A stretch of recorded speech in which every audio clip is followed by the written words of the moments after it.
Greetings, community. It's Kevin of Entropy and Comics, and I'm here to bring you another edition of Kevin's most anticipated reads tomorrow for New Comic Book Day, 5/31, 2023. Last Wednesday of the month. This year's going by quick. But hey, let's not all holding back from actually going through our list, huh? But prior in which we actually do that, I want to acknowledge a few individuals that had showed up really early, like me. Well, I was kind of on the late side, but please, I ask you don't hold that against me. I hope everyone's doing well. Appreciate you being here. And hey, without further ado, let's kind of jump into it. All right. Do, do, do, do, do, do, do. All right. Hey, let's start out with Keen Spot. The reason why is they're bringing us issue 2 of Toy. You might ask, what the hell's Toy? Toy is it's in all ages, mostly kids story. And this, like I said, is issue 2. It's a story of basically surrounding about two characters. First one is Toy. Makes it kind of easy, right? Second one is Croc. Can you kind of guess what kind of character Croc is? Crocodile. No, this is a kid's story that's being turned into, it's being turned into, I think, a ongoing series. I know it's being adapted. And I personally love this book. I've already bought a few of them. The reason why is I'm looking forward to when Halloween comes, and I can't wait to hand out some of these books. This is actually one of my favorite stories going out right now. Toy, issue number 2. Moving out from King Spot, let's cruise it over to Vault. Vault's wrapping it up with Barbaric, issue number 4. It's hell to pay, but yeah, Barbaric, they went really big on this whole Barbaric world. They're splintering out. They're doing all these, how should I say, sidelines, storylines that tie into the Barbaric world. When it's splintered out, in my opinion, it kind of got a little thin. It's not the true Barbaric that I was looking for. However, at the same point, Barbaric as a core, meaning the hell to pay, and how we've been traveling through this hell place, and we got our heroine, our hero kind of split between, and she's trying to find him, and it's awesome. I dig this. If it does splinter out to these 3 bigger storylines, all right, it is what it is, and I will pick like probably one of the 3 to choose. But when Barbaric swings back and it goes to its core again, I can't wait. I've been following this series for over 2 years, and it just keeps batting 1,000. Moving up from Vault's Barbaric, Hell to Pay, issue number 4. We're going to cruise over to DC Land. We're going to play with DC Pride, issue number 1 special.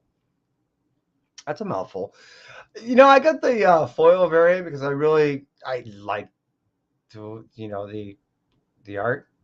I can't really say necessarily that, but yeah, no, you know what? This is a special that I'm looking for. There is a particular storyline in here that I really want to read. So I am really looking forward to this book outside of the obvious. Speaking of that, this crew's still staying over on this DC, but crew over to another book from the DC Pride issue number 1 and talk about Power Girl special issue number 1. That one's also kind of obvious. It's a little more cheek than tongue, but I'll take a little tongue if I can get the cheek. That's what I'm saying is most of this is really just kind of picture books for me, but I do want the art. That's what I'm saying. If the story's good in there, it's a bonus point, but that's not really why I'm buying this book. But I am looking forward to reading it, like in a Playboy form, but on a purely appreciative art level. Yeah. All right, cruising over the DC level, and the play, not the favorite Power Girl special issue number 1, all but done. Can't wait tomorrow. But hey, Marvel. That's what we're going to talk about. Marvel. We're going to finish it out with the Marvel publishing with a few books here. Marvel, in my opinion, has been doing really well this year, and being the fact that they've been talking about all the symbiote stuff and it's tying into the Spider-Man stuff that I also appreciate. I don't know. I guess, been buying a lot more Marvel than I thought of late, and this will prove it. Starting off with Amazing Spider-Man issue number 26, we're going to have talk about, I'm not going to say the whole spoiler thing, but most of you guys already know what's going on. I'm looking forward to this book. I already know what's supposed to happen. It doesn't mean I don't want to read this thing. And I'm curious of what's supposed to happen. I have my own theories of what's supposed to transpire after this book. What's supposed to happen to the individual that things are supposed to fatally happen to. And I can't wait to hear everyone else's theories. So, myself, can't wait to get a hold of this book and actually read it physically in its true form. Amazing Spider-Man, issue number 26. Get that spoiler tomorrow. All right, cruising out for Spider-Man. We're going to talk over to Doctor Strange, issue number 3. This is a book that I really anticipating. The reason being is, well, Doctor Strange as a whole in the past 2 years has been solid. Now, even a little more than that, but the past 2 years has been solid.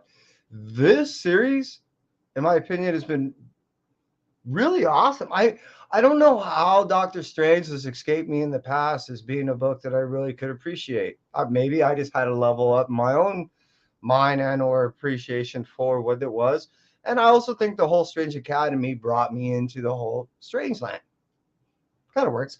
So again, seriously, Doctor Strange issue number 3 was almost my most anticipated read. Almost that close. But moving out from Doctor Strange, we're going to talk over to Edge of Spider-Verse issue number 2.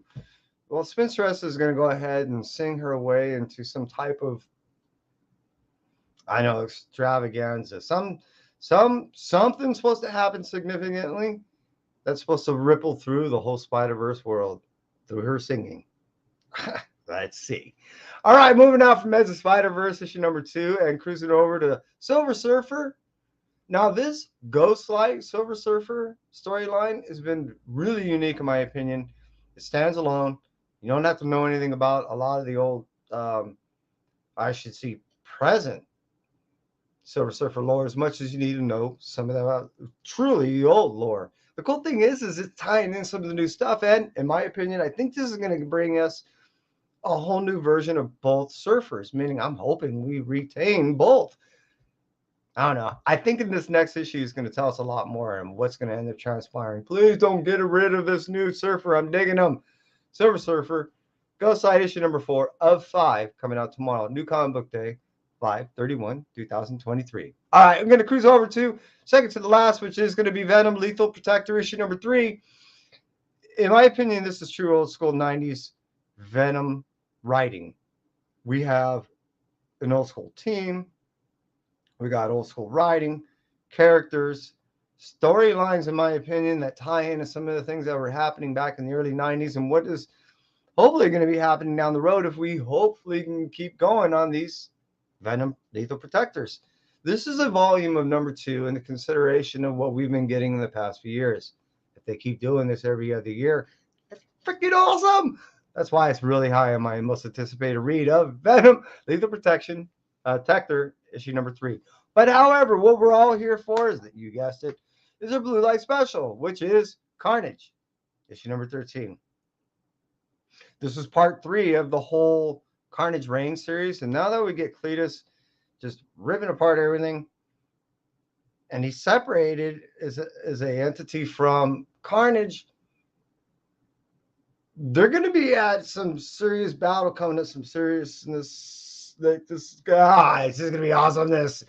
The fact that we end up starting off with Carnage as a writing team and art teams with Ron V that has been handed off to Alex Packnadell in a almost beautiful handoff in a type of relay fashion. This storyline is ramped up to be nothing more than just eloquent and its visceral writing. I'm serious. This thing, every time I twist, every time I turn, it feels like a knife that's just right into my brain, and I'm loving every moment of it. It can't be any better. The way the writing, the way the art, the way everything's depicting, everything ramping up. We get this whole symbiote summer. This is the stuff I live for. I'm a symbiote slut and a half, and I can't get enough. And this is why I'm loving this whole Carnage stuff. So why is Carnage 13 my Blue Light special? Go back 3 minutes. And that's it for me, Entropy. Thank you. I appreciate being here. Stay well, all.